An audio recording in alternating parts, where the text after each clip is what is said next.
I turn to the state and the management of the country's public finances. The Barbados Democratic Opposition wishes to voice its very strong concern regarding the state and the management of public finances, and to call upon government to take a drastic change in the course and in the manner in which it is managing the country's economic and financial affairs.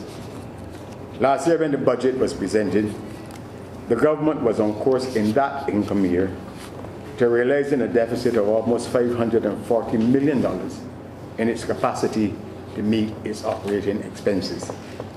This does not include the addition to its deficit that comes from its spending on capital projects. Such a deficit cannot be sustained.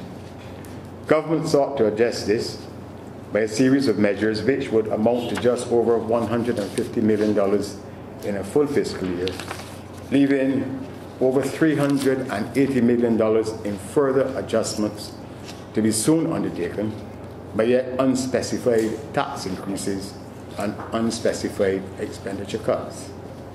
Since then, the government has brought to Parliament requests for supplementary expenditures amounting to $141 million and has provided guarantees for loans in excess of $329 million, most of which are unlikely to be paid by the entities on whose behalf the guarantees have been issued. It is also highly probable that additional requests for supplementary spending will be brought to Parliament before the end of the financial year. By such measures, the government has added and is continuing to add to the extent of the financial crisis with which it will eventually and soon have to deal. In all of this, there is no recognition, there is no evidence of any recognition on the part of the government of the need to bring its spending under control. Instead, and indeed, it is going in the opposite direction and at a pace which, unchecked, will undermine the economic and financial stability of our nation. During the budget debate, we propose that a special commission be established to make recommendations pertaining to the adjustment of government expenditure in a way that would protect the vulnerable, would enable us to continue to meet strategic national economic goals, and to help bring the fiscal deficit down to manageable proportions. We pledged that the opposition would help to shape a national consensus on the adjustments to be made to government expenditures on the receipt of the recommendations of the proposed special commission. Regrettably, this advice has been ignored and the government continues to act unilaterally on the matter.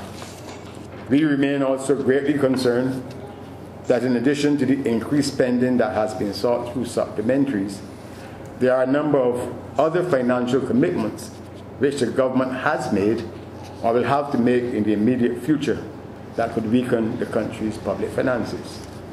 Chief in this regard is the proposal by government to acquire and to spend substantial sums on the development of the property at Sam Lord's Castle. We see no justification for public expenditure on such a project, and we urge government to abandon its plans for such acquisition, especially since we are aware that there are reputable and well-funded private investors who have an interest in making the investment themselves. Government also needs to spell out a financial plan as to how it will treat the commitments that it cannot escape and which will affect public spending in the near future in respect of the settlement of matters such as CLICO, the 3S projects, and the Pierhead Marina projects. Economic growth and development best takes place in an environment of confidence based on the soundness and the predictability of government's policy formulation and implementation. On recent evidence pertaining to the treatment on VAT on hotels, access to education at UWI, and the treatment of entertainment and travelling allowances, the government of Barbados' formulation and implementation of its policies have entered the realm of the erratic. This is exactly the kind of approach to to the management of Barbados' economic affairs, which the country simply cannot afford.